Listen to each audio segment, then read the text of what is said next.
नमस्ते। शादी एक ऐसा मौका जो हर किसी की जिंदगी में ढेर सारी खुशियां लेकर आता है। ये सिर्फ दो लोगों का नहीं, बल्कि दो परिवारों का मिलन होता है। और हर कोई यही चाहता है कि ये नई शुरुआत एकदम मंगलमय हो। इसी मंगल कामना से जुड़ी एक बहुत ही खूबसूरत और गहरी परंपरा है, जिसके बारे में आज हम बात करने वाले हैं। तो चलिए एक सवाल से शुरू करते हैं। कभी सोचा है कि एक पारंपरिक हिंदू शादी में सबसे पहला न्योता आखिर किसे देना चाहिए? किसी बहुत बड़े बुजुर्ग को या फिर घर के सबसे खास रिश्तेदार को? अब जो बात इसे वाकई दिलचस्प बनाती है वो ये है कि इसका जवाब कोई इंसान है ही नहीं। जी हाँ, पहला निमंत्रण दरअसल एक पवित्र परंपरा का हिस्सा है जो एक शुभ और मंगलमय शुरुआत के लिए सदियों से निभाई जा रही है। ये परंपरा हमें बताती है कि शादी के पहले 5 न्योते इंसानों को नहीं, बल्कि देवी देवताओं और हमारे पूर्वजों को दिए जाते हैं। और ऐसा माना जाता है कि इससे उनका आशीर्वाद मिलता है और नए जोड़े के लिए एक आध्यात्मिक सुरक्षा कवच तैयार हो जाता है। तो ये है वो क्रम। ध्यान से सुनिएगा।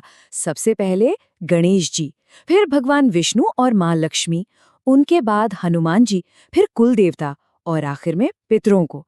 ये पांचों निमंत्रण मिलकर ना एक ऐसी नींव तैयार करते हैं जो सिर्फ शादी के दिन के लिए नहीं, बल्कि आने वाली पूरी जिंदगी के लिए होती है। चलिए अब एक एक करके समझते हैं कि हर न्योते का इतना गहरा मतलब क्यों है। तो सबसे पहला निमंत्रण जाता है भगवान गणेश को। हम सब जानते हैं कि उन्हें विघ्नहर्ता कहा जाता है, यानी हर बाधा को हरने वाले। तो ये मान्यता है कि उन्हें सबसे पहले बुलाने से शादी की सारी रस्में बिना किसी रुकावट, बिना किसी विघ्न के आराम से पूरी हो जाती हैं। इसके बाद दूसरा निमंत्रण सृष्टि के पालक भगवान विष्णु और धन समृद्धि की देवी मां लक्ष्मी को दिया जाता है। कहते हैं कि इनके आशीर्वाद के बिना कोई भी मांगलिक कार्य पूरा हो ही नहीं सकता।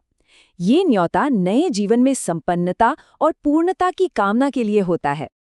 अब तीसरा निमंत्रण है भगवान हनुमान जी का। उनकी शक्ति और भक्ति को याद किया जाता है ताकि वो नए जोड़े और पूरे आयोजन को हर तरह की बुरी नज़र से, हर तरह की नेगेटिव एनर्जी से बचा के रखें। चौथा निमंत्रण ये बहुत ही खास और पर्सनल होता है। ये कुल देवता या कुल देवी को दिया जाता है।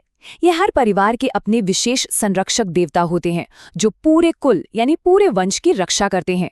तो ये निमंत्रण एक तरह से अपनी जड़ों का, अपने परिवार का सम्मान करने जैसा है। और फिर आता है पांचवा और आखिरी दिव्य निमंत्रण। ये होता है पितरों के लिए, यानी हमारे पूर्वजों के लिए। उनके सम्मान में और उनका आशीर्वाद हमेशा बना रहे, इसके लिए शादी का एक कार्ड पीपल के पेड़ के नीचे रखा जाता है। ये इस बात का प्रतीक है कि नया जोड़ा अपने पूर्वजों को भूला नहीं है और उनके समर्थन की कामना कर रहा है। तो जैसा कि हमने देखा, ये सिर्फ अलग अलग रस्में नहीं हैं। जब इन पांचों निमंत्रणों को एक साथ रखकर देखते हैं ना, तो इनका एक सामूहिक उद्देश्य समझ में आता है, और वो है एक शक्तिशाली आध्यात्मिक सुरक्षा कवच बनाना। देखिए ये कितनी खूबसूरती से एक दूसरे से जुड़ता है।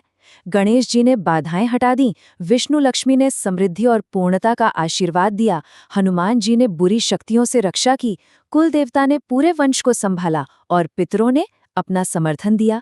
ये तो बिल्कुल एक कंप्लीट स्पिरिचुअल प्रोटेक्शन प्लान जैसा है जो हर पहलू का ध्यान रखता है। तो सबसे जरूरी बात जो हमें समझनी है वो ये है कि ये परंपरा सिर्फ एक रीति रिवाज से कहीं ज्यादा है। ये असल में नए जोड़े के भविष्य के लिए सफलता, समृद्धि, सुरक्षा और सद्भाव पक्का करने का एक सोचा समझा आध्यात्मिक तरीका है। और यहीं पर ये पूरी बात हमें एक बहुत गहरे सवाल पर लाकर छोड़ देती है। क्या ये सब सिर्फ एक पुरानी परंपरा है जिसे हम बस निभाते आ रहे हैं, या फिर ये वाकई एक सफल और खुशहाल शादीशुदा जिंदगी की आध्यात्मिक नींव रखने का एक तरीका है? इस पर सोचिएगा जरूर।